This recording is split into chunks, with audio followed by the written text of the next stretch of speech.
আল্লাহ পাক ডাক দিয়ে বলেন, আয় বান্দা, আমাকে ভালোবাসলে লাভ কি একটু শুনে নাও, আমাকে ভালোবাসলে লাভ কি একটু শুনে নাও। ফাত্তাবিউনি ইউহিব্বুকুমুল্লাহ, নবীর অনুসরণ করে ভালোবাসা অন্তরে ধারণ করে যখন আমাকে পেয়ে যাবা, তখন ইউহিব্বুকুমুল্লাহ, আমি আল্লাহ তোমাদেরকে ভালোবাসবো। আমি ভালোবাসলে তোমাদের লাভ কি শোনো, ওয়া ইয়াগফির লাকুম যুনুবাকুম, আমি আল্লাহ তোমাদেরকে ভালোবাসার সঙ্গে সঙ্গে যত অতীতে গুনাহ করেছে সব গুনাহ ডিলিট করে মাফ করে দেব। জোরে বলেন সুবহানাল্লাহ। আল্লাহ বলে, যতক্ষণ আমার ভালোবাসাটা তোমরা অর্জন করতে পারো নাই, এই অবস্থায় যত গুনাহ তোমাদের হয়েছিল, যে মুহূর্তে তোমরা নবীর কদমে গিয়ে আমি আল্লাহর মুহিব হয়ে যাবা, আমি আল্লাহ তোমাদেরকে ভালোবেসে ফেলবো, ওই সময়ে এক সেকেন্ড দেরি না করে নবীর কদমে গিয়ে আমি আল্লাহকে পাওয়ার সঙ্গে সঙ্গে অতীতের সমস্ত গুনাহ মাফ করে দিব। আল্লাহু গফুরুর রহিম। আমাদের একদল প্রশ্ন করতে পারে, হুজুর গুনাহ করছি 40 বছর, গুনাহ করছি 50 বছর, গুনাহ করছি 60 বছর, 60 বছর পর নবীর চিনলাম, নবীর কদমে গেলাম, নবীর কদমে গিয়ে নবীর তাবাউন মহব্বতের মাধ্যমে আমরা আল্লাহকে পাইলাম, এখন 60 বছরের গুনাহ আল্লাহ সেকেন্ডে মাফ করবে, এটা কেমনে সম্ভব? আল্লাহ কয়, যেটা অসম্ভব সেটা মওলার পক্ষে সম্ভব, এটা আমি আল্লাহ পারি বিদায় আল্লাহু গফুর, আমি আল্লাহকে গফুর বলা হয়। এবং রহিম তাকে বলে যার কাছে দয়ার ভান্ডার আছে। জুড়ে বলে। এক সাহাবী জিজ্ঞেস করলেন, হযরত আনাস থেকে বর্ণিত হাদিস, এটা বুখারী মুসলিম আসছে মিশকাতের 426 নং পৃষ্ঠার মধ্যে আসছে হাদিস কানা। হযরত আনাস বলছেন, বর্ণনাকারী সাহাবী হযরত আনাস, তিনি বলছেন, এক ব্যক্তি আমার নবীর কদমে গেলেন, জিজ্ঞেস করলেন, ইয়া রাসূলুল্লাহ, কিয়ামত কখন হবে? সুবহানাল্লাহ, জোরে বলেন। কি জিজ্ঞেস করলেন? কিয়ামত কখন হবে? বলেন কিয়ামত। জিজ্ঞেস করছেন কে? আল্লাহর হাবিবের সাহাবী। কার থেকে জিজ্ঞেস করছেন? আল্লাহর নবীর থেকে। সুবহানাল্লাহ, জোরে বলেন। বাবারা আমার, সঙ্গে সঙ্গে আল্লাহ নবী এলান দিলেন, আয় উম্মত, আসাবি তোমার ধ্বংস হয়ে যাক। কিয়ামত জিনিস তুমি কিয়ামতের জন্য প্রস্তুত রেখেছো। কিয়ামত কি কখন হবে জিজ্ঞেস করো, কিয়ামতের সময় সম্পর্কে জানতে চাও। আমি বলি, শোনো, কিয়ামতের জন্য তুমি কি রিপ্রেজেন্ট রেখেছো, কি প্রস্তুত রেখেছো, কি তোমার সামান রেডি আছে কিয়ামতের জন্য?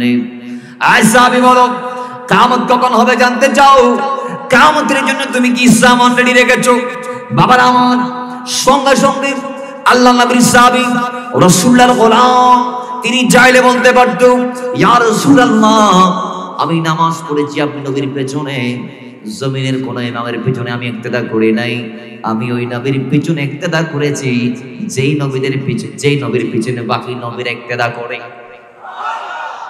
আমি ওই নবীর পেছনে ইক্তেদা করেছি যেই নবী সমস্ত নবীদের নবী ও রাসূলদের রাসূল, আল্লাহর হাবিব, যে লকবটা আল্লাহ কাউকে দেয় নাই, আমি ওই নবীর পিছনে ইক্তেদা করেছি যেই নবীর ব্যাপারে কবরে জিজ্ঞাসা করা হবে, মা কুনতা তাকুলু ফি হাযা রাজুলি মুহাম্মাদিন সাল্লাল্লাহু তাআলা আলাইহি ওয়াসাল্লাম আল্লাযী বুইসা ফীকুম।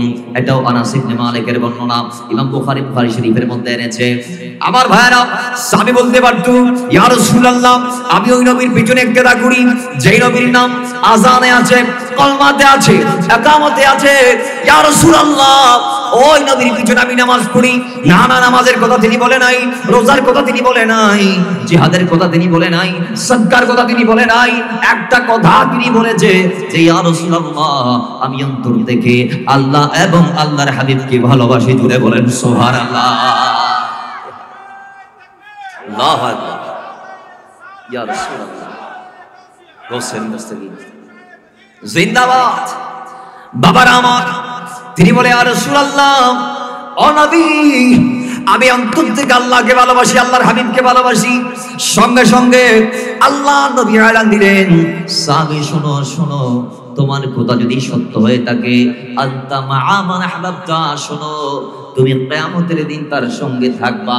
বাবার আমার, সঙ্গে সঙ্গে আল্লাহ নবী ডাক দিয়ে বলে, এ সাহাবী, তোমার কথা যদি সত্য হয়ে থাকে, তাইলে আমি রাসূল তোমাকে বলে দিলাম, কাল কিয়ামতের দিনে তুমি তার সাথে থাকবা যাকে তুমি দুনিয়াতে ভালোবাসতে। জুড়ে বলেন সুবহান। অর্থাৎ তুমি দুনিয়াতে যাকে ভালোবাসতে, তুমি তার সাথে কিয়ামতে থাকবা। বর্ণনাকারী সাহাবী হযরত আনাস ইবনে মালিক বলে, আল্লাহর নবী এই কথাটি আমাদেরকে জানিয়ে দেওয়ার পর আমরা এত সন্তুষ্ট হয়েছিলাম, আমরা এত খুশি হয়েছিলাম, আমাদের দিলটা তো খুশ হয়ে গিয়েছিল। কারণ একটাই, বলে কারণটা কি? কারণটা পরে আনাস ইবনে মালিক বলছে, এই কথা শোনার পর আমরা এত বেশি খুশি হয়েছি, ইসলামে আসার পর থেকে সাহাবায়ে কেরাম কেউ এরকম খুশি হয় নাই। জুড়ে বলেন। ইসলাম আসার পর থেকে সাহাবীদেরকে আমি এত খুশি হতে দেখি নাই যতটা খুশি হয়েছে রাসূলের এই কথা শোনার পরে। কেন? বলে কারণ একটাই, প্রত্যেক সাহাবী আল্লাহর নবীকে জানের চেয়ে বেশি ভালোবাসতো। তো সাহাবায়ে কেরামের দিলে একটা আরজি ছিল, একটা ইনকিসারি ছিল যে আমরা তো দুনিয়াতে নবীর সঙ্গে আছি, হাশরের মাঠে কি আমরা নবীর সঙ্গে থাকতে পারবো? জান্নাতে কি আমরা নবীর সাথে থাকতে পারবো? এই পারবো কি পারবো না? নবীর সাথে আমাদের সেদিন দেখা হবে কি হবে না?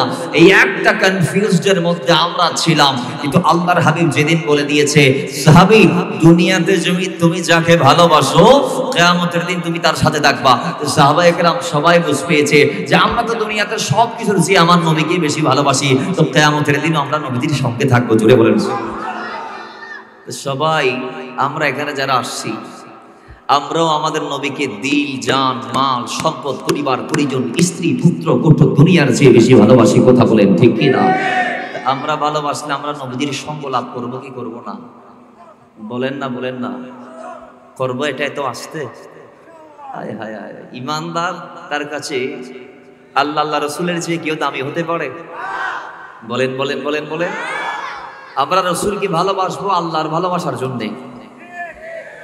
আল্লাহ বলেছেন সেজন্য, আল্লাহ বলেছেন সেজন্যে। আমাদের দেশে অনেক আছে, কোরআনের কোনো জায়গার মধ্যে নাই রসুলকে ভালোবাসার কথা। আসুন আমরা একটু তাদেরকে জানিয়ে দেই, যারা জানে না, যারা জানে না আমরা একটু তাদেরকে জানিয়ে দেই। সূরা তাওবার 24 নং আয়াতে আল্লাহ বলছেন, কুল ইন কানা আবাউকুম ওয়া আবনাউকুম ওয়া ইখওয়ানুকুম ওয়া আজওয়াজুকুম ওয়া আশিরাতুকুম ওয়া আমওয়ালুন ইকতারাফতুমুহা ওয়া তিজারাতুন তাখশাউনা কাসাদাহা ওয়া মাসাকিনু তারদাউনাহা আহাব্বা ইলাইকুম মিনাল্লাহি ওয়া রাসূলিহি ওয়া জিহাদিন ফি সাবিলিহি ফাতারাব্বাসু হাত্তা ইয়াতি আল্লাহু বিআমরিহি ওয়াল্লাহু লা ইয়াহদিল কওমাল ফাসিকিন। আল্লাহ সুবহানাহু ওয়া তাআলা সূরা তাওবার 24 নং আয়াতে বলছে, হে ইমানদার, তোমার মা বাবা, তোমার সন্তান সন্ততি, তোমার ভাই বারাদার, তোমার স্ত্রী এবং ওয়াশিরাতুন তোমার বংশ, ওয়া আমওয়ালুন ইকতারাফতুমুহা তোমার মাল সম্পদ, ওয়া তিজারাতুন তাখশাউনা কাসাদাহা তোমার ব্যবসা বাণিজ্য যেটাতে তুমি লসের আশঙ্কা করো, এবং ওয়া মাসাকিনু তারদাউনাহা তোমার পছন্দের বাসস্থান, আহাব্বা ইলাইকুম মিনাল্লাহি ওয়া রাসূলিহি এই সবগুলোর চেয়ে আল্লাহর হাবিবকে বেশি ভালোবাসতে হবে। জোরে বলেন সুবহানাল্লাহ। আহাব্বা ইলাইকুম মিনাল্লাহি, একজন মানুষের কাছে প্রিয় হচ্ছে তার মা বাবা, তার স্ত্রী, এরপর তার সন্তান, তার ভাই, তার বংশ, ঠিক নেবে ঠিক, এরপরে তার ব্যবসা বাণিজ্য, ঠিক নেবে ঠিক, এরপর একটা বাসস্থান, এরপর একটা প্রিয়। মানে আমাদের এগুলাই আছে। আল্লাহ সবগুলোর নাম ভেঙে ভেঙে বলে দিয়েছেন সূরা তাওবাতে। আল্লাহ বলছেন আহাব্বা ইলাইকুম মিনাল্লাহি ওয়া রাসূলিহি এই সবগুলোর চেয়ে আল্লাহর হাবিবকে বেশি ভালোবাসতে হবে। জোরে বলেন সুবহানাল্লাহ। তাহলে ভালোবাসার দরকার আছে না নাই? জোরে বলুন, আছে না নাই? আল্লাহ আল্লাহ রাসূলকে আমরা ভালোবাসতে চাই কি চাই না? জবান খুলে চাই কি চাই না? আল্লাহ সুবহানাহু ওয়া তাআলা সূরা আলে ইমরানের 31 নং আয়াতের মধ্যে আবার বলছেন, কুল হাবিব আপনি বলুন, ইন কুনতুম তুহিব্বুনাল্লাহ। আল্লাহ ওই আয়াতে তো আল্লাহ এবং আল্লাহ রাসূলকে ভালোবাসতে বলেছেন। এখন আল্লাহর ভালোবাসা কেমন হবে? ব্যাখ্যা আয়াত আল্লাহ বলছে, ইন কুনতুম তুহিব্বুনাল্লাহ যদি তোমরা আল্লাহকে ভালোবাসতে চাও, ফাত্তাবিউনি নবীর কদমে যাও। জোরে বলুন, তাবাউ অনুসরণের কথা আল্লাহ বলেছেন। আমি বলবো অনুসরণের শুরুটা ভালোবাসার থেকে হবে। দলিল দলিল নেন। সিদ্দিক আকবর, সিদ্দিকে নবীকে ভালোবাসতো কি না ইসলাম কবুলের আগেও? ঠিক কি না? দুনিয়ার কোন বান্দা কি এটাকে অস্বীকার করতে পারবে যে সিদ্দিক আকবর নবীদের সাথে ইসলামে আসার আগে বন্ধুত্ব করে নাই? কেউ কি বলতে পারবে? না। সিদ্দিক আকবর নবীর কদমে গেল, বিনা বাধ্যবাধকতায় কলমা নিল, মুসলমান হলো। আরেক বর্ণনাত আসছে একটা মুজিজা দেখাতে বলেছিলেন সিদ্দিক আকবর। একটা বলে না, একটা নবীজি বলছে সিদ্দিক সেটার চেয়ে আর বড় মুজিজা কি হতে পারে? যেই সময় তুমি সিরিয়াতে ছিলা, একজন বৃদ্ধ ব্যক্তির সাথে তোমার সাক্ষাৎ হয়েছে, যার বয়স 400 বছরের কাছাকাছি, যার বয়স 400 বছরের কাছাকাছি। ওই ইজত সম্প্রদায়ের ব্যক্তি যিনি আসমানি কিতাবের হাফেজ ছিল, ওই ব্যক্তির সাথে তোমার মোলাকাত হয়েছে, তিনিই তো তোমাকে আমার সম্পর্কে বলে দিয়েছে। এটার চেয়ে বড় প্রমাণ আর কি হতে পারে? সিদ্দিক আকবর একটু রাসূলুল্লাহকে পরীক্ষা আবার করছেন। ইয়া রাসূলুল্লাহ, আমি অনেক ব্যক্তির সান্নিধ্যে গিয়েছি সিরিয়ায়, কার কথা আপনি বলছেন? কয় ওই বান্দার কথা বলছি যার ঘর থেকে বের করার সময় তিনি তোমাকে আমি নবীর উপরে লিখিত কিছু কাসিদা নাত রাসূল দিয়ে বলেছে। ও সিদ্দিক আকবর, আমার মন আমাকে বলছে এই মুহূর্তে আহলে আরবদের ভিতরে আল্লাহর নবীর ওপেন হয়ে গিয়েছে, নবুয়তের প্রচার শুরু হয়ে গিয়েছে। এই মুহূর্তে আল্লাহর নবী হয়তো বলে দিয়েছে যে আমি আল্লাহর পক্ষ থেকে নবী হয়ে এসেছি। ওই সিদ্দিক আকবর, তুমি যখন যাবা, ও আবু বকর তুমি যখন ওই নবীর সামনাসামনি হবা, তখন তাকে আমি ব্যক্তির লিখিত এই নামগুলা দিয়ে দিবা। জুড়ে বলেন সুবহানাল্লাহ। যেগুলো আমি সিরিয়াতে বসে ওই মক্কি মাদানির প্রেমে লিখেছি।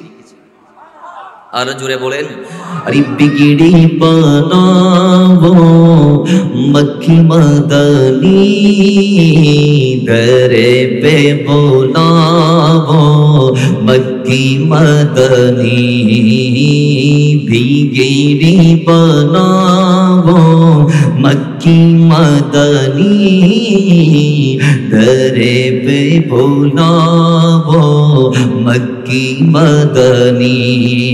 अकदीद तेरी हो ईद मेरी, बोली ना सुभान अल्लाह। জি ইয়া রাসূলুল্লাহ, আপনার দিদারই আমার জন্য ঈদ। সুবহানাল্লাহ বলেন, আর জোরে বলেন না। নবীর দিদার আছে ইমানদারের কাছে আর কিছু খুশির হতে পারে? জালালউদ্দিন সুয়ুতি বলে, আমি ওই নবীকে 75 বার দেখেছি। কয়বার? আরে জালালউদ্দিন সুয়ুতি 75 বারে দেখিল নবীকে। সুবহানাল্লাহ। এতবার দেখিয়া নবী তৃপ্তি তাহার মিঠিল না। মদিনা মদিনা আশিক মুমিনের ঠিকানা, ভোলে না মদিনা মদিনা আশিক মুমিনের ঠিকানা।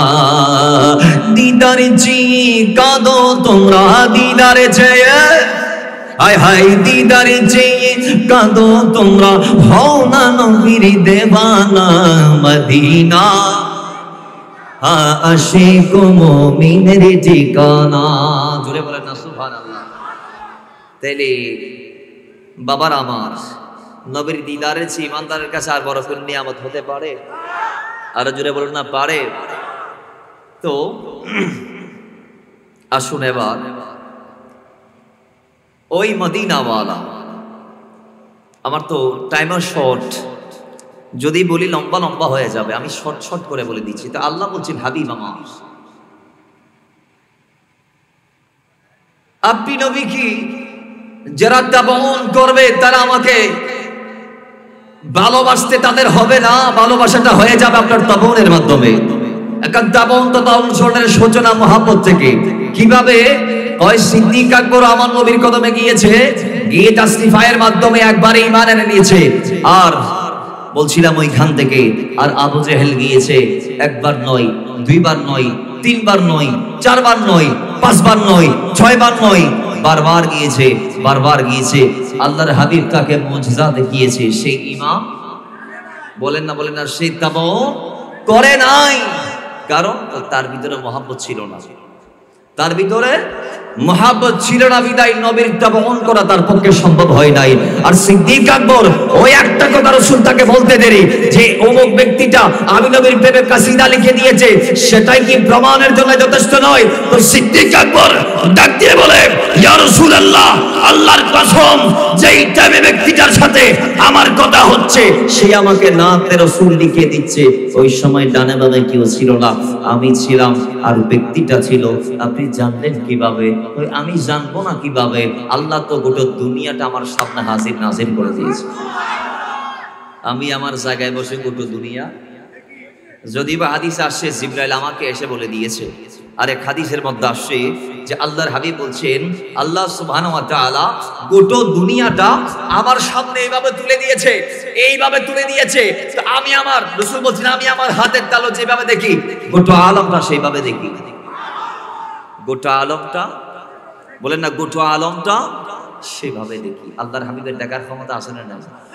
যদি আল্লাহর ওলিরা দেখতে পারে তাহলে আল্লাহর হাবিব দেখতে পারবে না? আল্লাহ বলেছেন হাদিসে কুদসির মধ্যে, ইমাম বুখারী 6502 নং হাদিসের মধ্যে নোট করেছেন, মুসলিম মিশকাতুল মাসাবির মধ্যে হাদিস কেন এসেছে। হাদিসটা এইভাবে, হাদিসের মান হাদিসে কুদসি। আল্লাহ বলছেন আল্লাহর ওয়ালিরা নফল ইবাদত করতে করতে করতে করতে যখন আমার করিব হয়ে যায়, আমি আল্লাহকে পেয়ে যাই, হাত্তা উহিব্বাহু ফাইজা আহবাবতুহু ফাকুনতু সামাহুল্লাযী ইয়াসমাউ বিহি ওয়া বাসারাহুল্লাযী ইবসিরু বিহি ওয়া ইয়াদাহুল্লাতী ইয়াবতিশু বিহা ওয়া রিজলাহুল্লাতী ইয়ামশি বিহা ওয়া লাইন সাআলানী লাউতিয়ান্না ওয়া লাইন ইসতাআযানী লাউইযান্না। আল্লাহর নিজে এলান দিচ্ছে আমার বন্ধুরা যখন আমার পর্বতে চলে আসে, বান্দা যখন বান্দা থেকে বন্ধু হয়ে যায়, অর্থাৎ বান্দা যখন ওয়ালি আল্লাহ হয়ে যায়, তখন বান্দার কান আমার কান হয়ে যায়, বান্দার চোখ আমার চোখ হয়ে যায়, বান্দার হাত আমি আল্লাহর কুদরতি হাত মোবারক হয়ে যায়, বান্দার পা আমি আল্লাহর কুদরতি পা মোবারক হয়ে যায়। শোনো, ওই সময় আমার বান্দা আমি আল্লাহর কুদরতি কান দিয়ে শোনে, আমি আল্লাহর কুদরতি চোখ দিয়ে দেখে, আমি আল্লাহর কুদরতি হাত দিয়ে মানুষদেরকে সাহায্য করে, আর আমি আল্লাহর কদম দিয়ে চলে। জুড়ে বলেন সুবহানাল্লাহ। এগুলা কি আমাদের ফতোয়া না? আল্লাহ বলেছেন হাদিসে কুদসি। এখানে মানি না, সন্দেহ আছে, এই অপশন এগুলা নাই। এগুলা বুখারী শরীফের হাদিস। এগুলা কি এর হাদিস? এটা হয় কি হয় না এগুলির সুযোগ তো নাই, বন্ধ। কেন? ইমাম বুখারী লক্ষ লক্ষ হাদিস সংগ্রহের করে প্রত্যেকটা হাদিস তিনি বুখারী শরীফে তোলার আগে ওযু করে 2 রাকাত নফল নামাজ পড়ে আতর লাগিয়ে মুরাকাবা করে আল্লাহর হাবিবের থেকে জিজ্ঞেস করেছে, ইয়া রাসূলুল্লাহ, যে হাদিসটা আমি অমুক জায়গা থেকে এনেছি, সংগ্রহ করেছি, এই সনদের এই কথা, ইয়া রাসূলুল্লাহ, এই দুটার মতন সনদ কি ঠিক আছে নাকি ঠিক নাই? এটা কি আপনার কথা নাকি না? রাসূল যদি বলেছেন হ্যাঁ, তাহলে তিনি সেটা বুখারী শরীফে নোট করেছেন। সন্দেহ আছে? এখানে কোনো সন্দেহ আছে? দেখেন তো এই আসো, আল্লাহ রাসূলকে পাঠাইলেন। তার কদমে আবু জাহেল গিয়ে বলে, মুহাম্মদ, আপনার চেয়ে সুন্দর ব্যক্তি আমি জমিনে দেখি নাই। সিদ্দিক আকবর গিয়ে বলে, আপনার চেয়ে সুন্দর কোনো ব্যক্তি আমি দেখি নাই। রাসূল পাক দুজনের উত্তরে বলেছেন, সাদ্দাক্তা, তুমি সত্য বলেছো। সাহাবায়ে কেরাম জিজ্ঞেস করলেন, ইয়া রাসূলুল্লাহ, দুইজন এসে দুটা প্রশ্ন করেছে। একজন বলেছে আপনি সবচেয়ে বিশ্রী, আর আপনি বলেছেন সাদ্দাক্তা। সিদ্দিক আকবর বলেছে সবচেয়ে সুন্দর, আপনি বলেছেন সাদ্দাক্তা। দুটাই যদি সত্যি হয় তাহলে আপনি সুন্দর না অসুন্দর? বলেন আপনি, জুড়ে বলেন না সুবহানাল্লাহ। বাবার আমার নবীজি বলে, আনা মিরাতুল্লাহ, আমি আল্লাহর আয়না, আমি আল্লাহর কুদরতি আয়না। আমি নবীর সামনে যে দাঁড়াবে সে নিজেকে দেখতে পাবে। তো সিদ্দিক আকবর এসে যখন আমি নবীর কুদরতি আয়নার সামনে দাঁড়িয়েছে, সে দেখতে পাচ্ছে আল্লাহর জমিনে সিদ্দিক আকবরের চেয়ে সুন্দর আর কেউ নাই। বিদায় আমি নবী বলে দিয়েছি, আফদালুন নাস বাদাল আম্বিয়া, নবীদের পরে উম্মতের ভিতরে যিনি রাইস প্রধান তিনি সিদ্দিক আকবর। এজন্য তিনি বলেছে, রাসূল আপনি সবার চেয়ে সুন্দর। মূলত উম্মতের ভিতরে সবচেয়ে সুন্দর সিদ্দিক আকবর। আর আবু জাহেল এসে বলে সবচেয়ে বিশ্রী, সে আমি নবীর সামনে দাঁড়িয়ে, আমি তো আল্লাহর আয়না, তা আমার সামনে দাঁড়িয়ে সে নিজেকে দেখেছে। সে নিজেকে দেখে নিজের ব্যাপারে বলেছে তার চেয়ে সুন্দর ব্যক্তি জমিনে নাই। আয়না চিনেন? বলেন না, আয়না চিনেন আপনারা? নাপিতের দোকান আয়না আছে না নাই? ঘরের আলমারিতে আয়না আছে না নাই? ড্রেসিং টেবিলে আয়না আছে না নাই? বেনিটির মধ্যে আয়না আছে না নাই? আমাদের গাড়ির মধ্যে গ্লাস, লুকিং গ্লাস আছে না নাই? আয়নাতে নিজেরে বলেন না, বলেন না, আয়নাতে, আয়নার সামনে যে দাঁড়াবে সে তাকে দেখবে। যদিও আমাদের কিছু বৃদ্ধ মা বাবারা, দাদা দাদিরা আয়নার সামনে দাঁড়িয়ে নিজের সাথে কথা বলিব, এবার তো আন্ডুলেরা বলে আসে রে নাই। যাই হোক, তো আয়নার সামনে দাঁড়িয়ে নিজেকে দেখতে পায়। রাসূল বলে, আনা মিরাতুল্লাহ, আমি আল্লাহর কুদরতি আয়না। আমার সামনে আবু জাহেল দাঁড়িয়েছে, সে নিজেকে দেখেছে, নিজের ব্যাপারে বলেছে এটা যেমন সত্য। সিদ্দিক আকবর আমি নবীর সামনে দাঁড়িয়ে নিজের ব্যাপারে বলেছে এটাও সত্য। তো বোঝা গিয়েছে বারংবার আবু জাহেল যাওয়ার পরে আল্লাহ নবীকে প্রশ্ন করেছে, উত্তর দিয়েছে। একদিন গিয়ে বলে, এ মুহাম্মদ, বলো আমার হাতের ভিতর কি? রাসূলুল্লাহ উত্তরে বললেন, আমি বলবো হাতের ভিতরে কি নাকি হাতের ভিতরের গোলা বলবো আমি কে? জোরে বলেন না, জোরে বলেন না। আবু জাহেল বলতেছে এগুলা তো নিষ্প্রাণ, এগুলার তো প্রাণ নাই। এগুলা নবীজি বলে, নবীজির সোহবত আসলে নিষ্প্রাণের প্রাণ চলে আসে। বলো তাইলে রাসূল পাক বললেন, এই আবু জাহেলের হাতের ভিতর মুষ্টিবদ্ধ পাথর, তোমরা বলো আমি কে। তখন পাথর কলমা পড়ে দিয়েছে।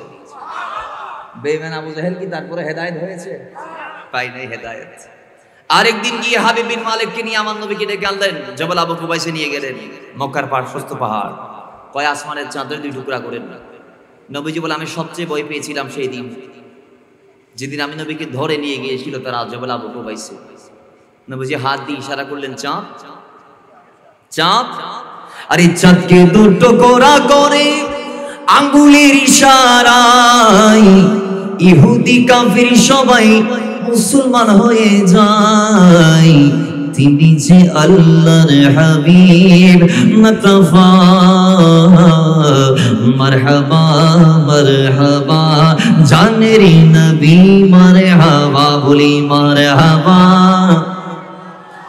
নূরুন নবী, মারহাবা মারহাবা মারহাবা দ্বীনের নবী, মারহাবা বলি না সুবহানাল্লাহ।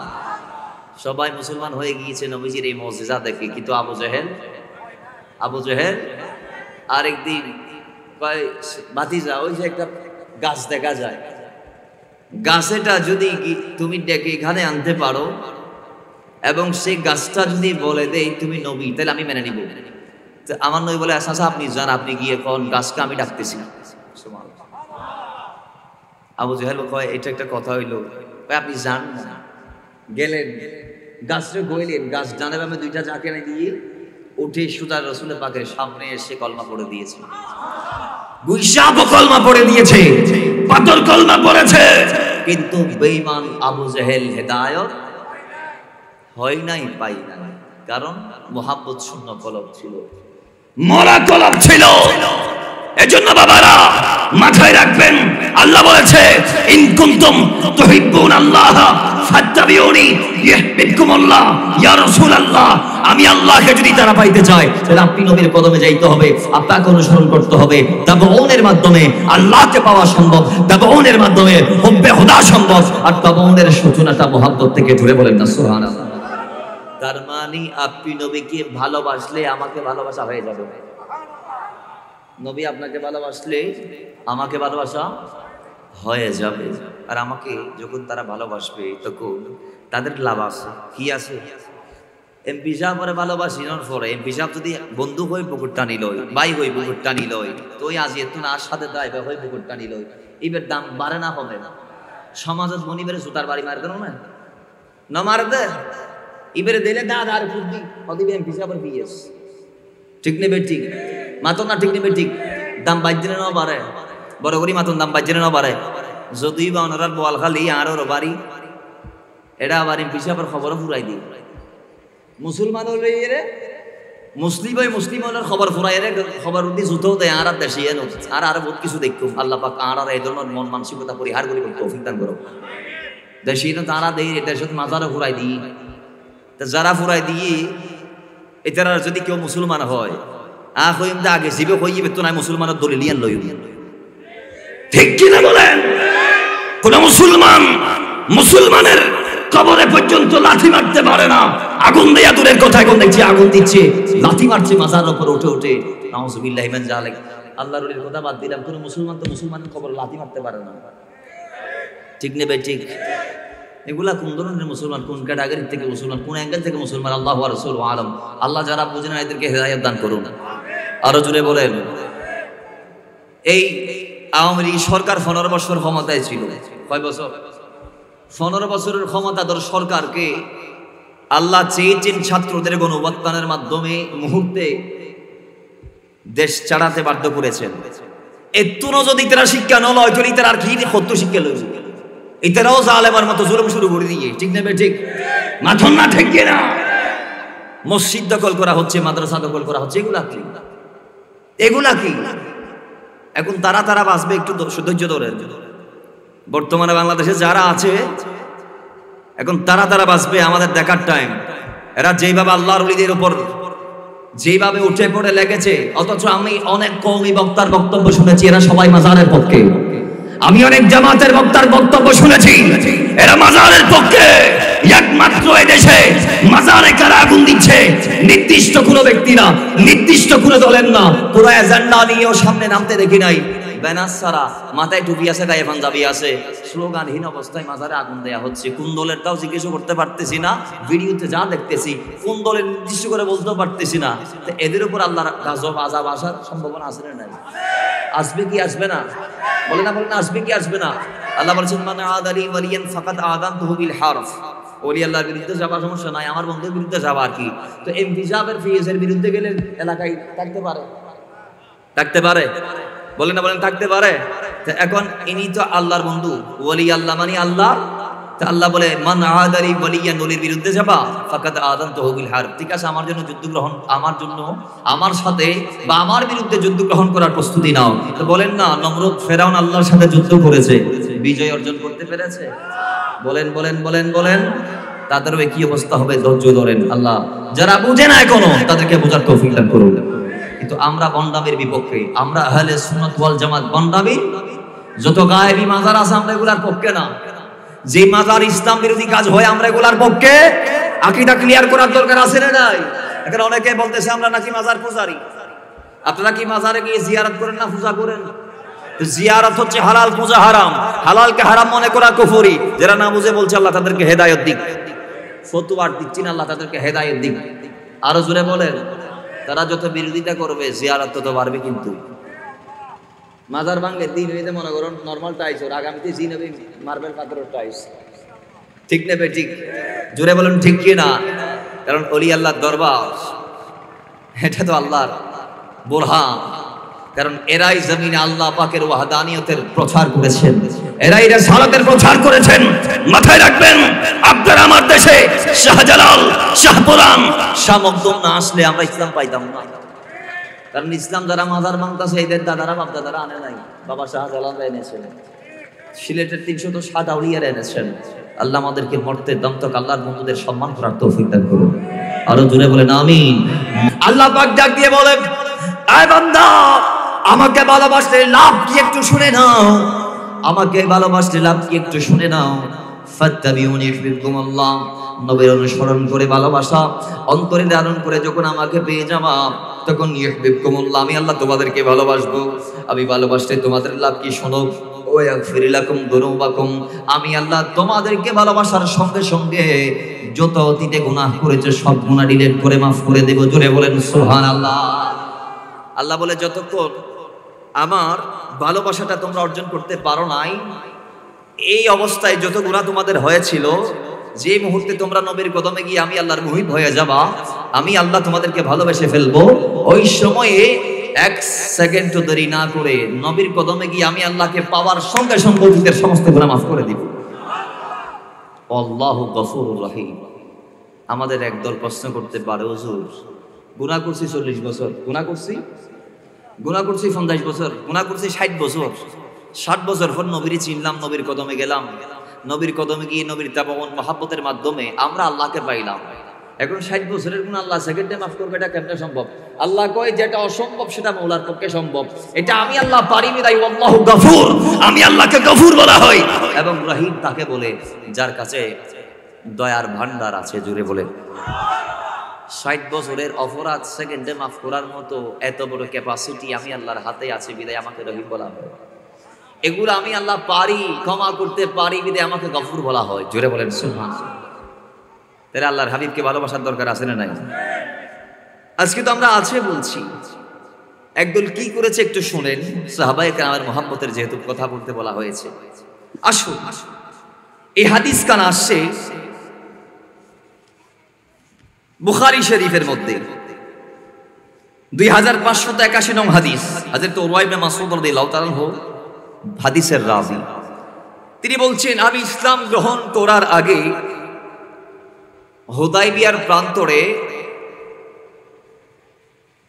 কুরাইশ কাফেরদের প্রতিনিধি হয়ে সন্ধির প্রস্তাব নিয়ে আল্লাহর হাবিবের কদমে গিয়েছিলাম।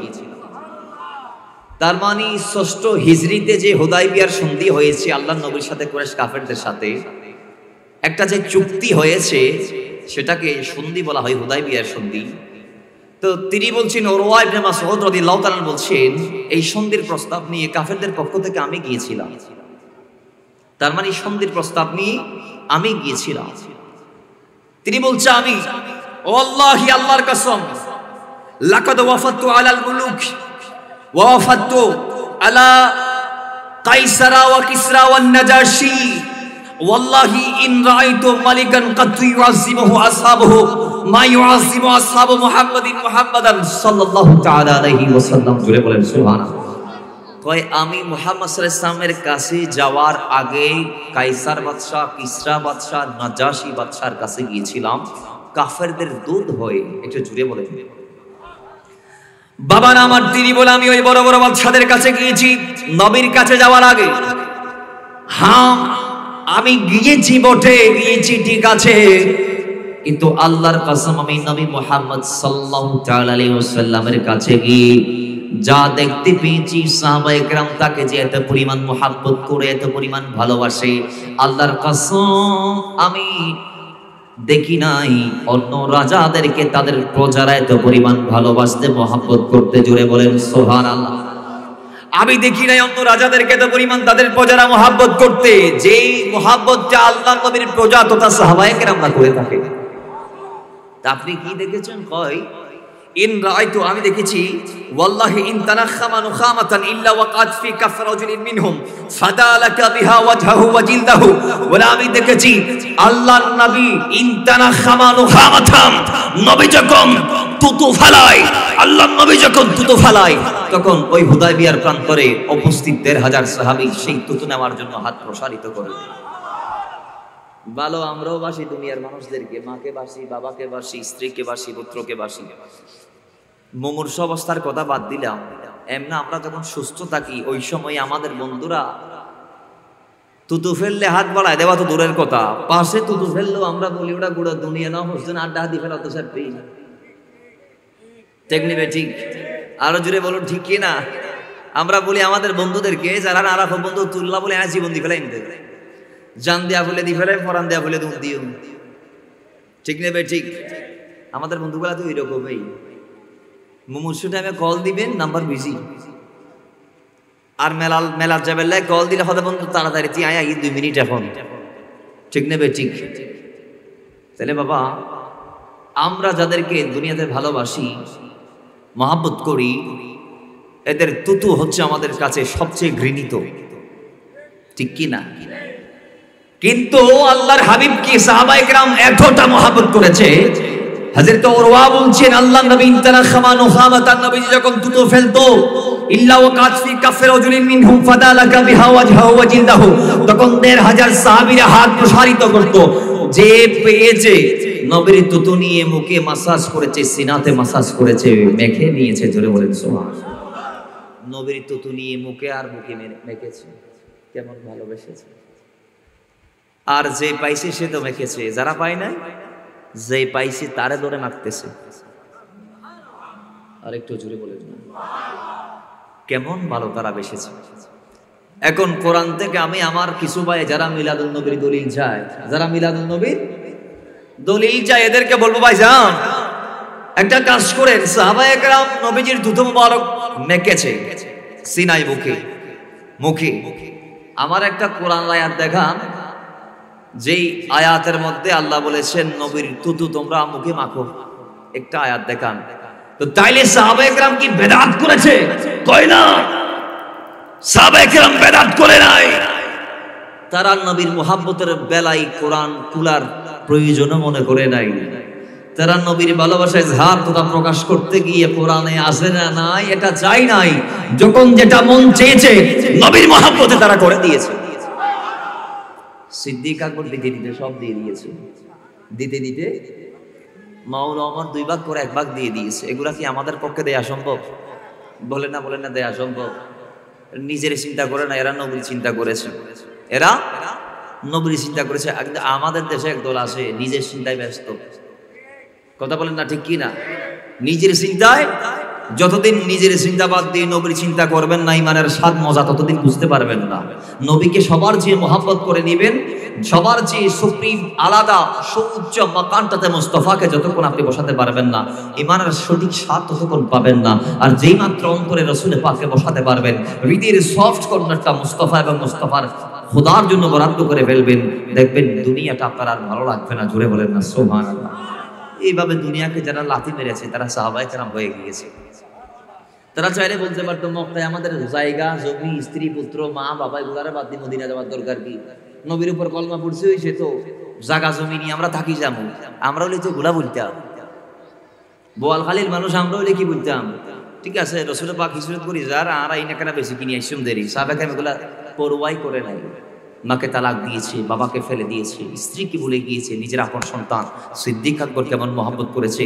হযরতে আব্দুর রহমান ইবনে আবু বকর ইসলামে আসার পরে বলছেন, আব্বাজান বদরের ময়দানে আমি আপনারা কয়েকবার পাইছিলাম, বদরের মাঠে আমি আপনারে কয়েকবার পাইছিলাম। আমি আসছি কাফেরদের পক্ষ থেকে যুদ্ধ করার জন্য, আপনি আসছেন নবী দুজাহা বাইসে কোন মাকা নবী আখিরুজ জামান পক্ষে হয়ে যুদ্ধ করার জন্য। বাবা আমি আপনাকে পেয়েছি কিন্তু মারি নাই বাবা বলে, পাইছি কিন্তু মারি নাই বাবা বলে, তা আপনি আমার পাইলে কি করতেন? তখন আল্লাহর কসম সিদ্দিক আকবর উত্তর দিচ্ছে, বলে বৎস বেটা আমি তোমাকে পাইলে তবে যে আমার সন্তান, এই কথা আমি ভুলে যাইতাম, কারণ আমি নবীর জন্য জিহাদের ময়দানে গিয়েছি। তা নবীর বিরুদ্ধে অস্ত্র ধরার কারণে সন্তান বলে তোমাকে আমি রেহাই দিতাম না। নবীর বিপক্ষে এসেছো ময়দানে জিহাদ করতে, এটার দরুন আমি তোমাকে নিজ হাতে কতল করতাম। তাইলে সন্তানের চেয়ে নবীর মহব্বত, বলেন বলেন সন্তানের চেয়ে নবীর মহব্বত, গোটা দুনিয়ার সবগুলার চেয়ে নবীর মহব্বত।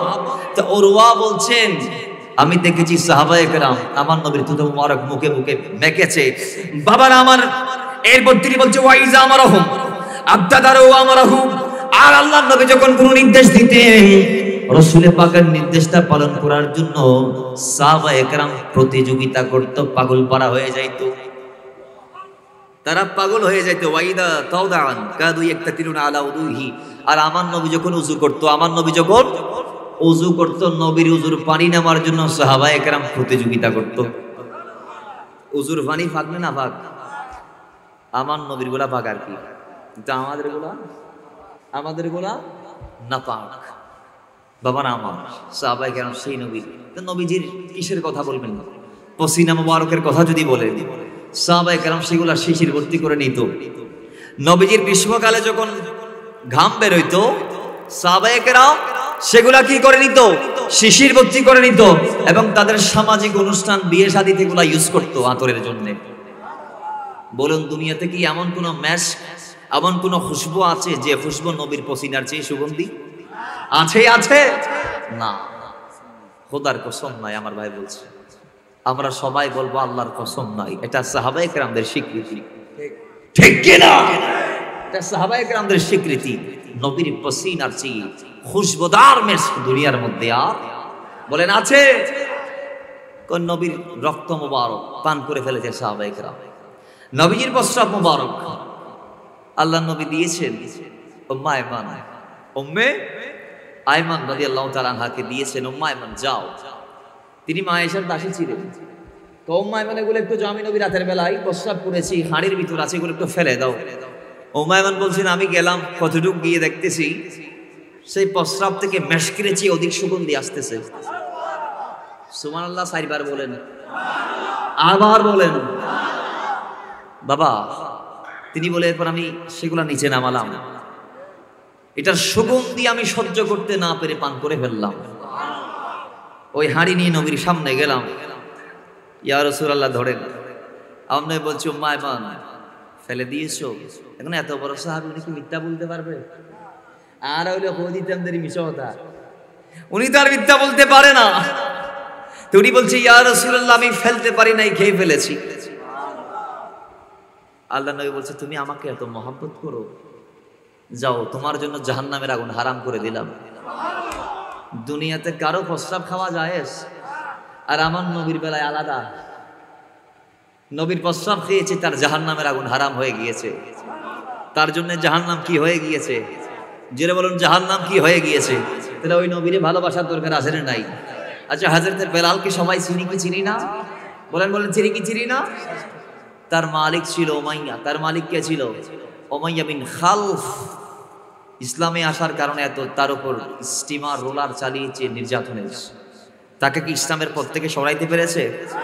অন্তর থেকে রসুলকে মুছে দিতে পেরেছে? তিনি বলছে আমার জীবন মুছে যাবে, তারপর অন্তর থেকে রসুলকে মুছতে দিব না। ঠিক কিনা?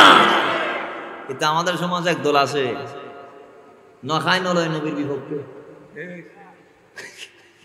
ইনে আছে সন্তালত, ইনে আছে সন্তালত নবুজের দে ইবে হন নবী, ইবে হন নবী, ইবে খন দিলে নবী, ইবের পজিশন কি একখানা কোরআন পুলিশ হায় না নমানুষ। হায় হায় হায়, চোখ থাকার পরেও বলে না, চোখ থাকার পরেও নবীকে টেনে হিসেবে বারবার তাদের কাতারে নিয়ে আসতে চায়। কয় নবীরে বড় ভাইয়ের মতো সম্মান করলে হয়ে যাবে। নাউজুবিল্লাহি মিন যালিক। কোন ইমানদার কি কথা বলতে পারে? নবীজি বলেছেন আইয়ুকুম মুশরিক, কে আছো আমার মতো সাহাবায়ে কেরামদের ভিতর?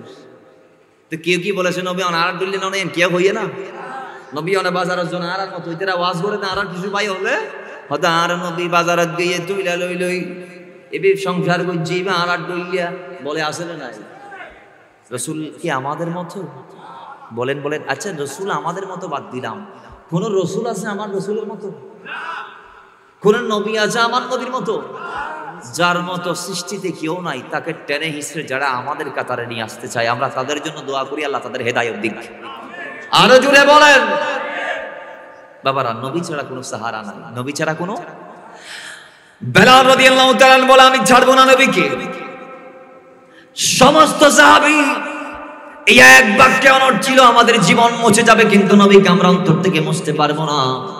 এক বাক্যে এক দাবির মধ্যে ছিল। সেদিন আরবের শ্রেষ্ঠ পরিবারের সন্তান আল্লাহর নবীর কদমে গিয়ে মুসআব ইবনে উমাইর রাদিয়াল্লাহু তাআলা, যার চেহারাটা আমার নবীর মতোই ছিল, দেখতে সৌরাতান, দৃষ্টান্তের দিক থেকে আমার নবীর সাথে মোটামুটি তার যায়, তবে আবার মতো না। রাসূল পাকের সাথে তার একটু সাদৃশ্য আছে, হালকা মিল পড়ে, বরাবর না। আবার বলেন না, বলেন না, বরাবর। আল্লাহ আমার নবীর আকৃতিতে যে আকৃতি আল্লাহ আল্লাহর হাবিবকে দিয়েছে, দুনিয়াতে কোনো নবীকে সেই আকৃতি দেয় নাই। এজন্য হাসান বিন সাবিত বলে, ইয়া রাসূলুল্লাহ, আল্লাহ আপনাকে কিভাবে বানিয়েছে সেটা আপনি যেভাবে চেয়েছেন সেভাবে। কাআন্নাকা কাদ খুলিকতা কামা তাশা, যেভাবে আপনি চেয়েছেন আল্লাহ আপনাকে সেই আকৃতি দিয়েছে। সুবহানাল্লাহ জোরে বলে, আরো জোরে বলে। নবীর মতো কেউ আছে? কিন্তু একটু মিল পড়তো মুসআব ইবনে উমাইর। তিনি কে? আরবের সবচেয়ে বড় পরিবারের সন্তান। আমাদের এখানে ধনী একটা জিনিস তাদের জন্য আমরা দেখেছি, আমরা তো চাঁদ গাইয়া আর কি মাতর না, আর কি আর সাত গাইয়া জন নর মানুষ আসি, তারা ইসলামের দান নদারে এতেরা হুন্ডা তুন্ডা গাড়ি বাড়ি ফ্ল্যাট কিনের বেসের দোয়ানদারি করে, বড় বড় মার্কেট কিনের বেসের ফ্ল্যাট লর ইত্যাদি ইত্যাদি বিয়ে উগ্র করেন, আরগু সারেন, আরগু করেন, আরগু দাবার দিন ইসলাম আল্লাহ তার আল্লাহ এত তাআল্লুক, এত সম্পর্ক।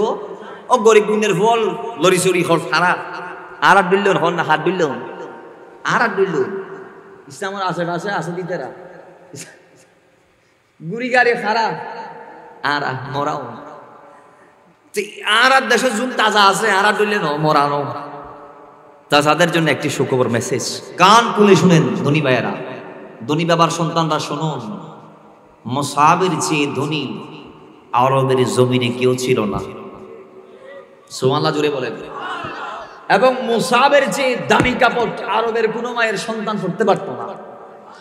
মুসআব ইবনে উমাইরের চেয়ে দামি জুতা আরবের কোনো মায়ের সন্তান কোনোদিন পরে নাই, পরে নাই, পরে নাই। জোরে বলেন ঠিক কি না? মুসআবের চেয়ে দামি পারফিউম আরবের কোনো মায়ের সন্তান ইউজ করতে পারে নাই। এমনকি তারিখের কিতাবগুলোতে আসছে মুসআব ইবনে উমাইর যে রাস্তা দিয়ে হেঁটে যাইতো, ঘন্টার পর ঘন্টা তার গায়ের সুঘ্রাণ, ওই তিনি যে পারফিউম গুলা ইউজ করতেন সেগুলা লেগে থাকতো। জোরে বলেন না। বাবারা আমার, আল্লাহ নবী চারদিকে সংবাদ ছড়িয়ে পড়েছে, রাহমাতাল লিল আলামিন তিনি নবুয়ত দাবি করছেন, আল্লাহ নাকি তাকে নবী হিসেবে জমিনবাসীর উপর প্রেরিত করেছেন। সংবাদ ছড়িয়ে গেল।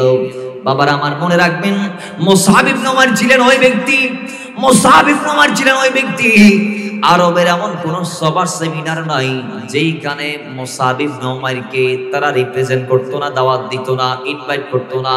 আরবের সবচেয়ে বড় পরিবারের সন্তান হিসেবে মুসআব ইবনে উমাইর কুরাইশদের অথবা কাফেরদের প্রত্যেকটা সভা, সেমিনার, বৈঠক, জলসা, মাজলিসে তিনি উপস্থিত হতো। তো একদিন বৈঠক বসেছে দারুন নদওয়াতে। কোথায়? দারুন নদওয়া।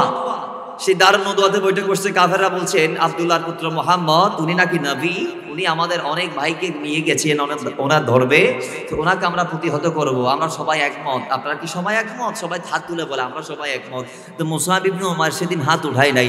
তিনি ডাক দিয়ে বলে, যেই নবীর বিরুদ্ধে সবাই উঠে পড়ে লেগেছে, আগে সেই নবীকে আমি ফিল্টারিং করব, দেখব, চিনব, জানবো, তারপর আমি সিদ্ধান্ত দেব। জোরে বলেন বাবা না, আমার মুসআব সেদিন হাত উঠায় নাই। তিনি মনে মনে চিন্তা করে, আমি আগে নবীর কাছে যাব, নবীর শরণাপন্ন আমি হব, আল্লাহর নবীকে ফিল্টারিং করার পর আমি সিদ্ধান্ত নেব নবীকে মানবো কি মানবো না, কিংবা নবীর বিরুদ্ধে যাব কি যাব না। এবার তিনি খবর নিতে লাগলেন। খবর নিয়ে তিনি দেখতে পাইলেন আল্লাহর নবী সেই সময় দারে আরকাম, তো আরকামের গৃহের মধ্যে ছিলেন। মুসলমান সাহাবায়ে কেরামদেরকে নিয়ে জান্নাত জাহান্নামের বয়ান করছিলেন। ও মুসলমান, ওই সময় দেখা গিয়েছে মুসআব ইবনে উমাইর সুন্দর চেহারাওয়ালা ব্যক্তি, যুবক। আজকের মাহফিল যে সমস্ত যুবকেরা সাজিয়েছেন আপনাদের মতো টকবকে যুবক, তিনি মুসআব ইবনে উমাইর দারে আরকামের মধ্যে গেলেন। যাওয়ার পর যখন দরজা খুলে নবীজির নূরানি জলসা মোবারক তথা বৈঠক মোবারকের সবার পিছনে বসলেন, সঙ্গে সঙ্গে সাহাবায়ে কেরাম তার দিকে ফিরে গেলেন। দেখার পরে তারা সবাই আশ্চর্য হয়ে গেলেন।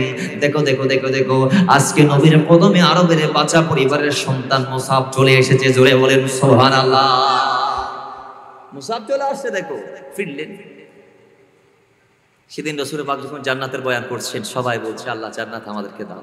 যখন জাহান্নামের কথা বলছেন, বলে আল্লাহ এই জাহান্নাম যেটা এত কঠিন, সেই জাহান্নাম থেকে আমাদেরকে হেফাজত করো।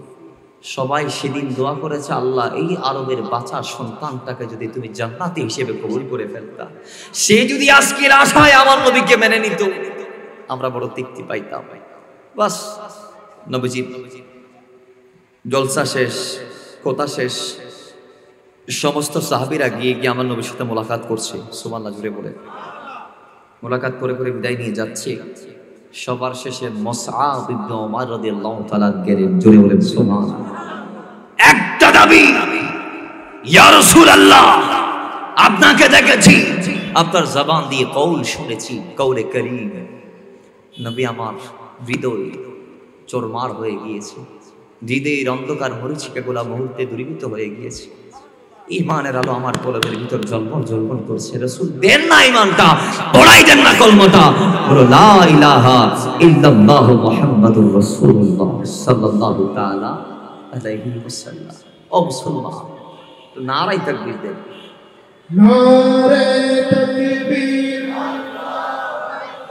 নারে রিসালাত, নারে গাউসিয়া,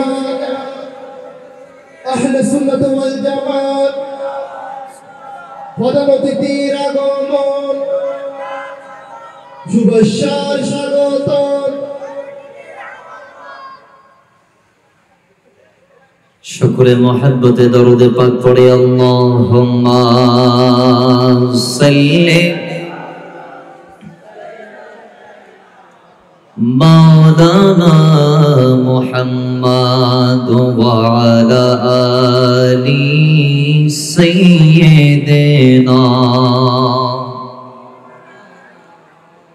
মোহাব্বতে পড়ে আল্লাহুম্মা সাল্লি মাওলানা মুহাম্মাদ ওয়া আলা আলি সাইয়্যিদিনা। বাবার আমার, এবার মুসআব ইবনে উমাইর বলে, ইয়া রাসূলুল্লাহ, ও নবী, এই একটা দাবি আমাদের, একটা দাবি আমি মুসআবের। ইয়া রাসূলুল্লাহ, আপনি যদি আমি ঈমান আনবো এটা যদি গোপন রাখতে পারেন, তাইলে আমি আপনার কদমে আজকে হাত দিয়ে কলমা পড়ে মুসলমান হয়ে যাব। রাসূল একটা দাবি, শুধু আমি ঈমান এনেছি এটা ফ্লাশ করা যাবে না, এটা ফ্লাশ করা, কারণ আমি যদি ঈমান এনেছি এটা যদি আমার জাত ভাইয়েরা জানতে পারে, তাহলে তারা কষ্ট পাবে। কারণ আরবের জমিনে আমি মুসাবের পরিবারটা সবার কাছে গ্রহণযোগ্য পরিবার। কথা বলেন ঠিক কি না? তো তারা যদি দেখতে পায় আমি কালমা পড়ে ঈমান এনে ফেলেছি, গতকালকেও আপনি নবীর বিরুদ্ধে মিটিং করেছে তারা, সেখানে আমার পরিবারের প্রতিনিধি স্বরূপ আমি ছিলাম, তারা যদি জানতে পারে তাহলে আমার পরিবারকে দোষারোপ করবে।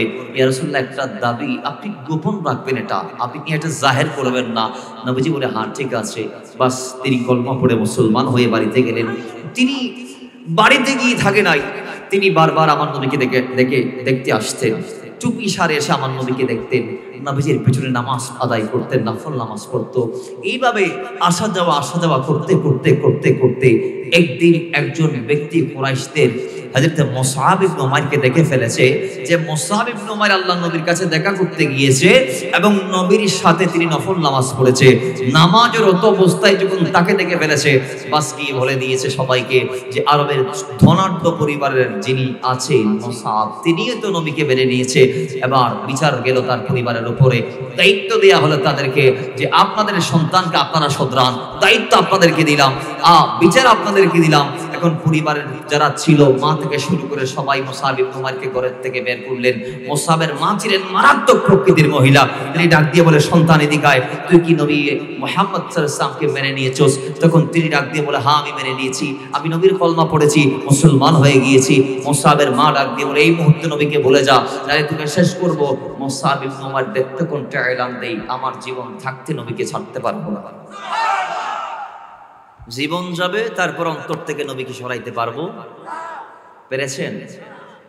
মা বলে, তারা কত ধনাঢ্য পরিবার ছিলেন, তাদেরটা কেমন ধনাঢ্য পরিবার ছিল দেখেন। তাদের বাড়িতে পার্সোনাল জেলখানা ছিলেন, তাদের বাড়ির ভিতরে পার্সোনাল জেল কি ছিল? জেল হাজত। বাস কয় আমার সন্তানকে জেলে বন্দি কর। মা অর্ডার দিয়েছি, বন্দি করলেন। ৩-৪ জনকে কড়া পাহারা দায়িত্ব দিলেন। কয় তারে ভালো মতো খাবার দিবি না। তখন দেখা গিয়েছে মুসআবের মা তার উপর একটা স্টিম রোলার চালিয়েছে অত্যাচারে, তারপরও হযরত মুসআব ইবনে উমাইর আল্লাহর নবীর কদম ছাড়ে নাই। জুড়ে বলে দিয়েছিল, বাবার আমার মায়ের একদিন দয়া হয়েছে, মার একদিন দয়া হয়েছে। মা প্রহরীদেরকে ডাক দিয়ে বলে, আমার সন্তানের বাঁধনটা আজকে খুলে দে, আমার সন্তানের বাঁধনটা আজকে সাময়িক সময়ের জন্য খুলে দে, পরে আবার বাঁধিস। সামান্য সময় খুলে দিয়েছে। আল্লাহ ওই প্রহরীদের চোখের মধ্যে ঘুম দিয়ে দিয়েছিল। সেই সময় মুহূর্তের মধ্যে মুসআব ইবনে উমাইর ভাত কোড়ার থেকে মুক্ত হয়ে নবীর কদমে চলে গেল। সাহাবায়ে কেরাম নিজের পরিবারে জেল হেঁটেছে, অমুসলমান তারপর নবীরে ছাড়ে নাই। আজকে আমার দেশের কিছু মানুষ, কিছু মোল্লা না বুঝে রাসূলুল্লাহর বিরুদ্ধে কথা বলে আসেন নাই। এবার তিনি আমার নবীর কদমে গেলেন। যাওয়ার পরে আল্লাহর নবী সেই সময় সাহাবায়ে কেরামদের আবিসিনিয়ার দিকে হিজরত করার জন্য যাত্রা করাইতে বাধ্য করেছেন। যাও তোমরা চলে যাও আবিসিনিয়ার মধ্যে যাও, সেখানে গিয়ে তিনি ইসলামের প্রচার করলে করো, নাইলে নিজেকে আত্মগোপনে রাখো অথবা নিজেকে নিজে সেভ করো।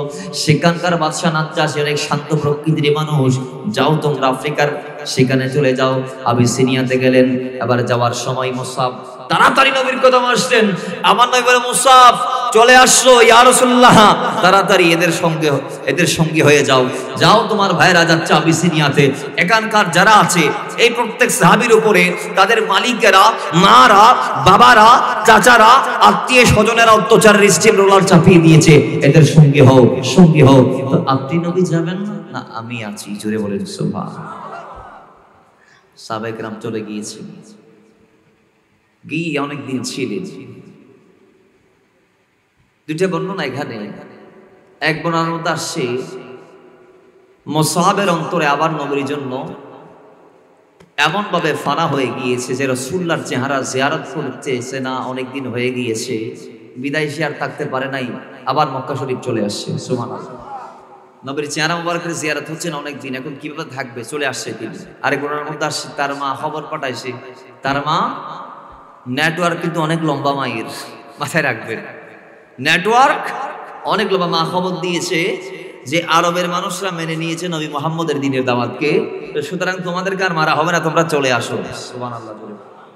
এটা ছিল একটা নিরেট ষড়যন্ত্র, এটা ছিল একটা নিরেট ষড়যন্ত্র। বাস তারা চলে আসছে।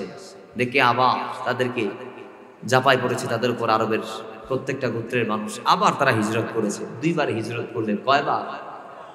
আবার আসলেন রাসূল পাক তাদেরকে খবর দিয়ে আনলেন মুসলমান। তারা যখন আসলেন আবার নারে তাকবীর, নারে সালাত, নারে গাউসিয়া,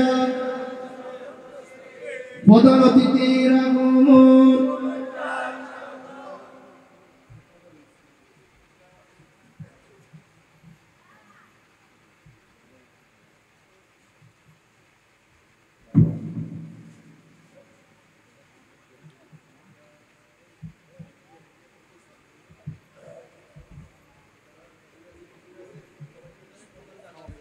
আপনারা একটু সামনে এসে বসেন, আমাদের এখানে অনেক ভিড় আছে, আপনারা সামনে এসে বসেন।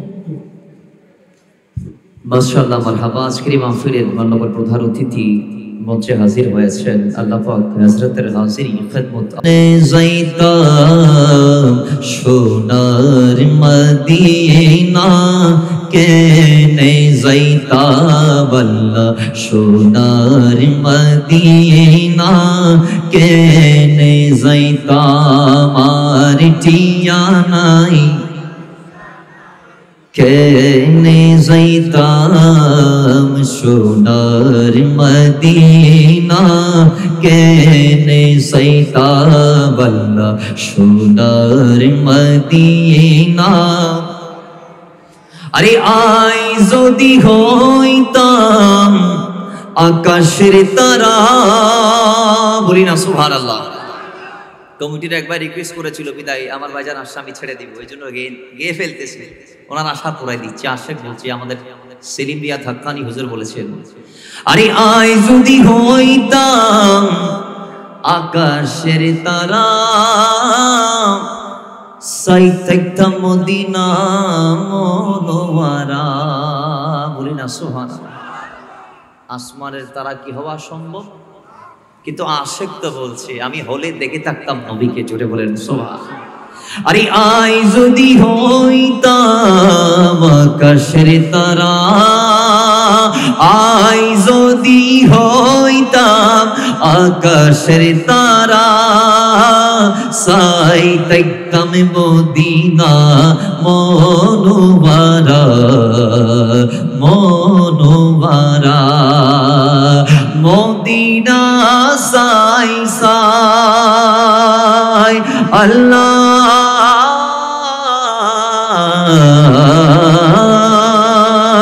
মদিনা সাই সাই দিন হারাইতাম সোনার মদিনা, কেনে যাইতাম আল্লাহ সোনার মদিনা, কেনে যাইতাম হনাতুনি টিয়া নাই পয়সা নাই, কেনে যাইতাম সোনার মদিনা, কেনে যাইতাম। আল্লাহ আল্লাহ যাবে তৌফিক দান করুন। জীবন একবার, যারা একবার গীতার আরে বারবার আমিন হোক। আইজন লাস্ট ফিনিশিং, সময় সংক্ষেপ ভাইজান, গুরুত্ব নয় সে দিয়ে পড়িব। হয়তো মুসাব ইবনে উমাইর দ্বিতীয়বার যখন আসলেন তার পরনে একটা চামড়া ছিল, আরেক বর্ণনার মধ্যে আসছে একটা অনেক পুরাতন কাপড়। নবীজি বলছেন দেখো মুসাবের দিকে, এক সময় তার শরীরে ছিল আরবের সবচেয়ে দামি পোশাক। আল্লাহ রসুলের দামান ধরেছে, সে আজকে নিঃস্ব হয়ে গিয়েছে, সমস্ত সম্পদ থেকে তাকে বঞ্চিত করে দেয়া হয়েছে। তারপর আমি নবীকে ছাড়ে নাই, তো সেটার বিনিময় সে আল্লাহর দরবারে পাবে কি পাবে না? জোরে বলেন, পাবে কি পাবে না? তিনি কেমন পেয়েছে জানেন? তিনি কেমন পেয়েছে জানেন? তিনাকে আল্লাহ নবী হিজরতের আগে মদিনায় পাঠালেন। মদিনার একদল রসুলের পাকের কদমে এসে কলমা পড়ে মুসলমান হওয়ার পর তারা যখন আবদার করলেন, ইয়া রাসূলুল্লাহ, মদিনায় একজনকে দরকার যিনি ইসলামের কথা বলবে, আমরা নবী আপনার কদমে এসে যে দিনকে গ্রহণ করেছি সেই দিনকে রিপ্রেজেন্ট করবে। নবী বলে মুসাবকে নিয়ে যাও। ইসলামের প্রথম প্রতিনিধি হিসেবে যিনি ইয়াসরিবে গিয়েছিলেন তৎকালীন, তিনার নাম হযরতে মুসআব ইবনে উমাইর রাদিয়াল্লাহু তাআলা। গেলেন, এমন ভাবে খেদমত করেছে, এত বেশি খেদমত করেছে যে মদিনার এমন কোন চাল ছিল না যে ঘরে একজন মুসলমান মুসাব বানায় নাই। হিজরতের জন্য উপযুক্ত একটা পরিবেশ তিনি আগ থেকে সৃষ্টি করে ফেলেছিলেন। সুবহানাল্লাহ জুড়ে বলেন। পরবর্তীতে রাসূলুল্লাহ হিজরত করলেন। দ্বিতীয় হিজরিতে বদরের যুদ্ধ হয়েছে। যুদ্ধের সময় মুসাব রাদিয়াল্লাহু তাআলার ভাই ছিলেন কাফেরদের পক্ষে। তিনি যুদ্ধের ময়দানে এসে বন্দী হলেন। একজন আনসারী সাহাবী তাকে বাঁধলেন। তিনি তার দায়িত্বে ছিলেন। নবীজি বলেছেন, তোমরা যা খাবা যুদ্ধে বন্দীদেরকে তা খাওয়াইবা। সুবহানাল্লাহ জুড়ে বলেন। আমার নবীর কি আকীদা ছিল, আমার নবীর কি মতাদর্শ ছিল, কি আদর্শ ছিল যে কাফের যাদেরকে তোমরা বন্দী করেছো আর তো বা সুদ করলে মধ্যে বের ওয়াসি মারি ফেলায়, ঠিক না বেঠি? কিন্তু আন নবী খোদে যারা আরে মাদিনে কইতে আরে তোমরা খাবাই দিন খাবাইবা নলে আর বালা খাবাইবা, যাতে তারা গিয়ে বদনাম করতে বলে না। যার প্রমাণ দিয়েছে ফিলিস্তিনের যোদ্ধারা। গাজাতে বর্তমানে যে যুদ্ধ চলছে সেই যুদ্ধে হামাস যোদ্ধাদের হাতে ইসরায়েলি নারী পুরুষ যারা বন্দী হয়েছে তারা প্রত্যেক আল্লাহর কসম শোনান করতে বাধ্য হয়েছে। কথা বলেন ঠিক কিনা? কিন্তু জালেমরা এমন কষ্ট দিচ্ছে ইসরায়েলের কারাগারে মুসলমানদেরকে, যা বলা সম্ভব না। প্রত্যেকেই জবানবন্দি দিয়েছে। যাই হোক, তো মুসাবের ভাই আনসারী জাবের হাতে বন্দী। তো তিনি তার ভাইকে দেখে ডাক দিলেন, বদনা আরে বাসো, বদনা আরে। তখন হযরত মুসাব বলছে, কাকে ভাই বলেছো? তুমি কাফের, আমি মুসলমান। তুমি আমার ভাই না। কাফের মুসলমানের ভাই হতে পারে না, বরং তোমাকে যে আনসারী সাহাবী বন্দী করেছে তিনি আমার ভাই। তো তিনি বলছে, ও আমার ভাই আনসারী সাহাবী, এই এনাকে ভালো করে মাদো, কারণ ইনারা হচ্ছে বড় মালকিন, কোটি টাকার মালিক। তিনি কষ্ট পাইলে তার মায় এসে তাকে কোটি টাকার বিনিময়ে ছেড়ে নিয়ে যাবে, ছাড়িয়ে নিবে। তখন ভাই অবাক দৃষ্টিতে তাকিয়ে রইলেন ভাইয়ের দিকে। দেখেন, নিজের ভাইকে ভাই বলে পরিচয় দেয় নাই নবীর জন্য। এখন তো আমাদের মায়ের চেয়ে মাসির দরদ বাড়ি যায়। আমরা ক্ষমতার মসনদে বসলে হালতো ভাই, স্বাস্থ্য ভাই, যারা তো ভাই ওনারা ডাকি ডাকি সঙ্গে দিই, ইতারা বালা বালা ফদত দিই, উপযুক্ত ব্যক্তি বল বল আর দূরে রায় দিই, আর বিরুদ্ধে দেয় কথা কোন ঠিক নেবে। ঠিক এটা করা যাবে? বলে না করা যাবে। বাস যুদ্ধ শেষ। পরবর্তীতে উনি মুসলমান হয়েছে ওনার ভাই। এবার উহুদের যুদ্ধে মুসাব ছিলেন নবীজির পতাকা বাহক। সাদা পতাকা নিয়ে যুদ্ধের সামনে ছিলেন তিনি। রাসূলুল্লাহর একদম পার্শ্বস্থ ছিলেন তিনি। তো যুদ্ধের ময়দানে একটা গুঞ্জন উঠেছিল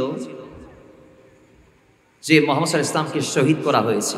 মুহাম্মদ সাল্লাল্লাহু আলাইহি ওয়াসাল্লামকে শহীদ করা হয়েছে। মূলত কাফেররা মুসাব ইবনে উমাইরকে শহীদ করার পরে তার আকৃতিটা নবীজির সাথে একটু একটু মিল থাকার কারণে নবী বলে চালিয়ে দিয়েছিল। নাউজুবিল্লাহ জোরে বলেন। মূলত আল্লাহর হাবিব যুদ্ধের ময়দানে আঘাত পেয়েছে, তিনি পাহাড়ের পার্শ্বস্থ ছিলেন একদিকে, মুসাব ছিল আরেক দিকে। যাই হোক, তো ওই সময়ে তিনি শহীদটা কিভাবে হলেন?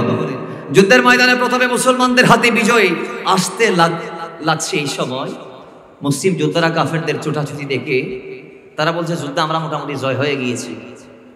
নবীজি বলেছেন, ততক্ষণ পর্যন্ত তোমরা গিরিপথের রাস্তা ছাড়বা না, যতক্ষণ আমি নবী কিংবা তোমাদের সাইয়্যিদ তোমাদেরকে নির্দেশ দিবে না। কারণ সাইয়্যিদের পক্ষ থেকে, নেতার পক্ষ থেকে নির্দেশ আসার আগে আগে তারা পথ ছেড়ে গনিমতের দিকে সবাই দৌড় মেরেছে। কাফেরদের যেগুলো যুদ্ধলব্ধ সম্পদ ছিল সেগুলো হরণ করার জন্য, হস্তগত করার জন্য তারা সবাই দৌড় দিয়েছে। ওদিকে গিরিপথ খালি। খালিদ বিন ওয়ালিদ ঢুকে গিয়েছে একটা বহর নিয়ে। পিছন থেকে আক্রমণ, সাহাবায়ে কেরাম পালাতে বাধ্য হয়েছে। ওই সময় মুসাব তার পুরো পালাই নাই, পতাকা নিয়ে গিরিপথের সামনে দাঁড়িয়ে আছে। এদিকে কাফেরদের একজন প্রতিনিধি এসে মুসাব ইবনে উমাইরের ডান হাতে কোপ দিয়েছে। ওয়াল্লাহি ডান হাত দুই টুকরা হয়ে মাটিতে পড়ে গিয়েছে। পতাকাটি বাম হাতে ধরেছে, বাম হাত কেটেছে। পতাকাটি তারপরও মাটিতে ফালাই নাই, সিনা দিয়ে ধরে রেখেছে। জোরে বলেন সুবহানাল্লাহ। তিনি এসে তীর মেরেছে বুকে। কি মেরেছে? জোরে বলেন, কি মেরেছে? তীর মেরেছে। তীর তার দেহ ছেদ করে পিছন দিয়ে বেদ করে বের হয়েছে।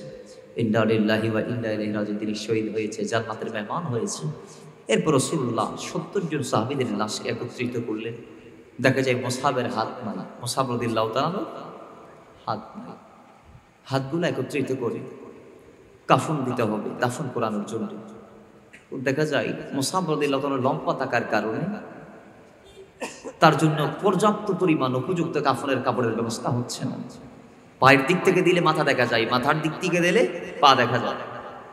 রাসূলুল্লাহ বলে, আর লাগবে না, এটা মাথার দিক থেকে দাও, পায়ের দিকে খড় টড় যা আছে ইত্যাদি লতা পাতা দিয়ে ডেকে দাও। ডেকে দিলেন। তার লাশটা সিদ্দিক আকবর মৌন অমর এবং অন্যান্য সাহাবীরা নামাইলেন কবর শরীফে।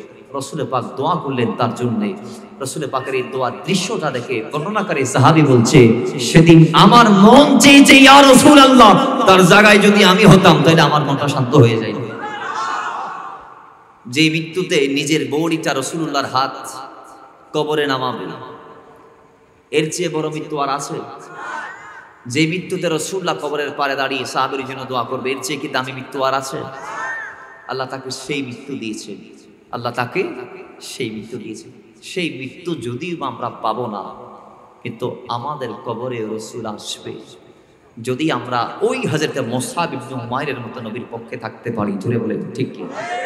খালিদ বিন ওয়ালিদের মতো যদি নবীর পক্ষে থাকতে পারি, রাসূলুল্লাহর প্রত্যেকটা সাহাবায়ে কেরাম দিলকে উজাড় করে নবীর ভালোবাসার যে ইজহার করেছেন, সেভাবে যদি আমরা নবীকে ভালোবাসতে পারি, তো ইনশাআল্লাহ আজ্জা ওয়া জাল্লা আমাদের মওতে, কবরে, হাসরে, নসরে, মিজানে, সিরাতে রাসূল আমাদের সাথে থাকবে। নবীজি বলেছেন, আনতা মা মান আহবাবতা, আমাকে ভালোবাসলে আমি তোমার সঙ্গে আছি। আল্লাহ আমাদেরকে নবীকে ভালোবাসার তৌফিক দান করুক, আমিন। যা বলেছি বলতে গিয়ে যদি কারো সিনায় অন্তরে আঘাত দিয়ে থাকি, মাপছি আজকের মতো এখানে বিদায় নিচ্ছি। আখির দাওয়ানা আনিল হামদুলিল্লাহি রাব্বিল আলামিন। ওয়াসসালামু আলাইকুম ওয়া রাহমাতুল্লাহি তাআলা ওয়া বারাকাতুহু।